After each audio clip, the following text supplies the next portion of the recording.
everyone, welcome to Litigation Help. My name is Heather and joining me today is Laura Tarcea.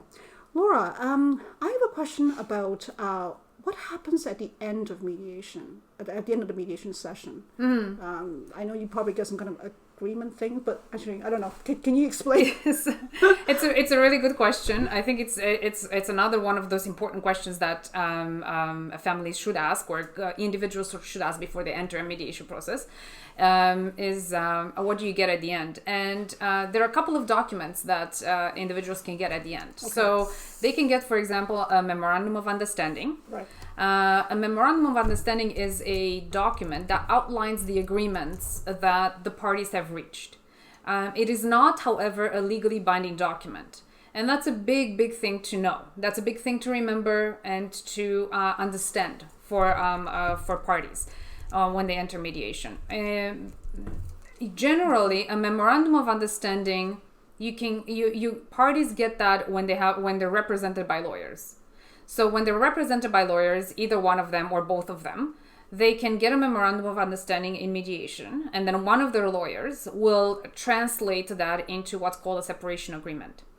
Really, truly, at the end, in a mediation, in a family mediation, what parties are working towards is a separation agreement. Right. That is a legally binding document. That's enforceable. It has promises of enforceability built in there. So it is, once it's executed by both parties or signed by both parties, then that becomes a legally binding document. It's enforceable by court. If somebody doesn't comply with particular terms, there's remedies and all of that stuff that could be sought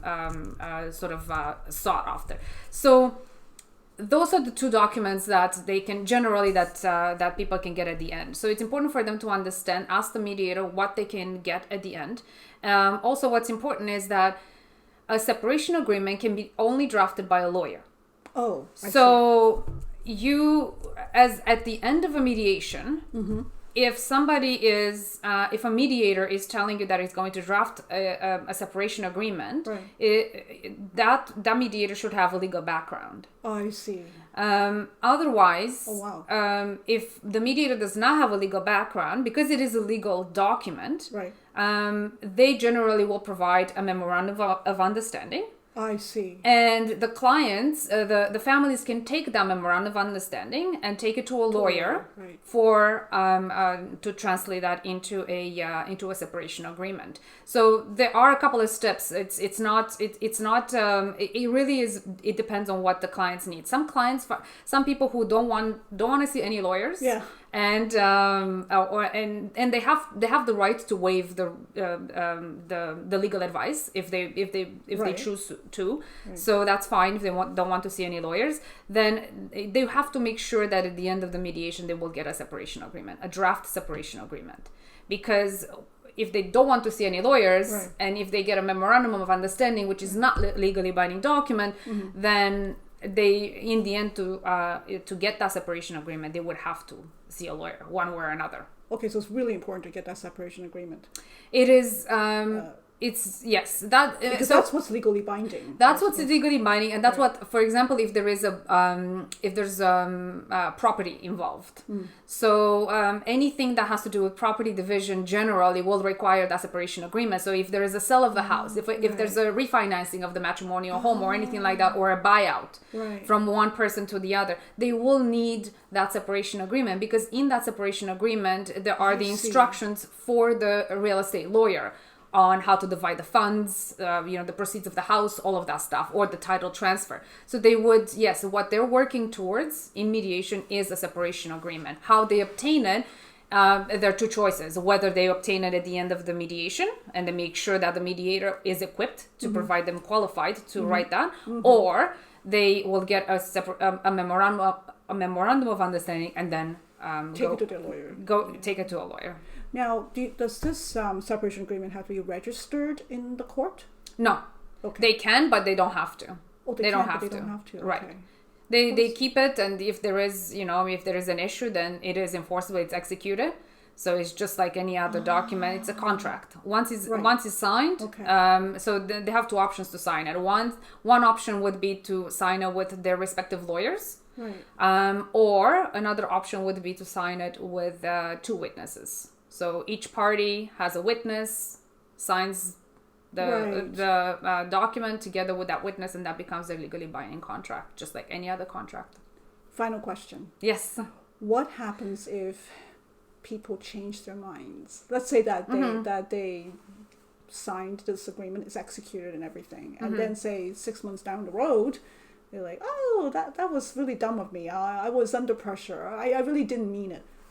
What happens? That's a really good question, and that's why it's important to flash out all of this stuff in the mediation process, because there are triggers. There are triggers of discomfort or pressure that may surface during the mediation. Right. This is why it's important to have a mediator who is qualified to manage and understand and draw these things out at the table to make sure that in the end, when you sign something, it is not something that you felt pressured into signing it. Right. Nonetheless, if someone feels that they want to change their mind, it's okay. Especially if there are children involved, things do change in our regardless, right? So whether they change their mind or not, something just changed in their lives with their children or something like that, and that's fine.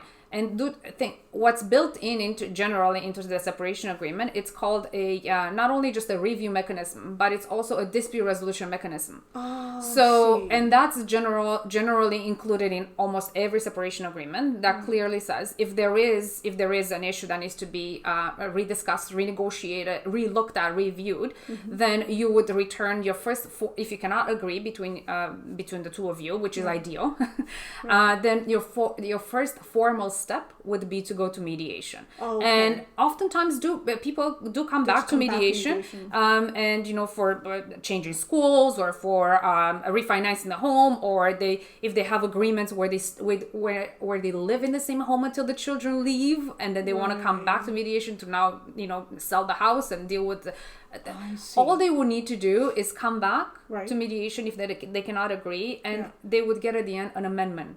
I see. They would attach this amendment to their separation agreement, and hopefully that's the end of it. So it's not the end of the world. I mean, people don't have to feel that, oh my God, I signed this and then now I regret it and it's the end of the world. No. You can't change it. It's carved in stone. Nothing is carved in stone. And I oftentimes, and that's a very good point, because I oftentimes tell people that, and families feel very uncomfortable because especially when they have children, and especially when they don't know where and how they're going to live, and the situation there's going to change and all that stuff. Things do change, and there are live issues that will have to be renegotiated and relooked at. So we make sure that whatever we can foresee, we put in the agreement, and we sort of put a message around what's going to, some clauses around that. But what we cannot foresee, or they cannot foresee right now and anticipate, that then there's that review mechanism or that dispute resolution mechanism. When it happens and you cannot resolve it between you two, then you come back to the table, resolve it hopefully, and then have an amendment that attached to your agreement, and that's hopefully the conclusion of it. That's fantastic. But let's say that somebody has a separation agreement that doesn't have this dispute resolution mechanism clause, and is it possible that people could kind of take you back to court if you let's say that you have the separation agreement and it's like promises, and then you're upset because the other side is starting to renege on it or whatever. Do people sometimes take the parties to go to court over a separation agreement that they're not following? It would be very difficult. It would be very difficult to skip a dispute resolution. Our courts, our family judges are already, or judges, period, not just family court judges, are making it more and more clear that you better try and resolve this before jumping directly in a court proceeding. So generally, if someone feels that they need to jump into a court proceeding, they will be met with a little bit of resistance from the judges. Say like, how did you try to resolve it? So whether that clause is inserted or not, there would be a pretty heavy expectation on the parties to try and resolve it before they come in front of a judge. So that's a huge expectation, it's even become, from the judges. Absolutely. For sure, and that's actually a good thing, I think. Yes, it is a good thing. So I think sometimes it's hard for people to even believe that, like, why would judges want us to mediate, that kind of thing? Because people see mediation and courts as completely separate. It's interesting. Anyway, so thank you very much once again, Laura. Thank you so much, and thank you for watching, and see you in the next video. Bye.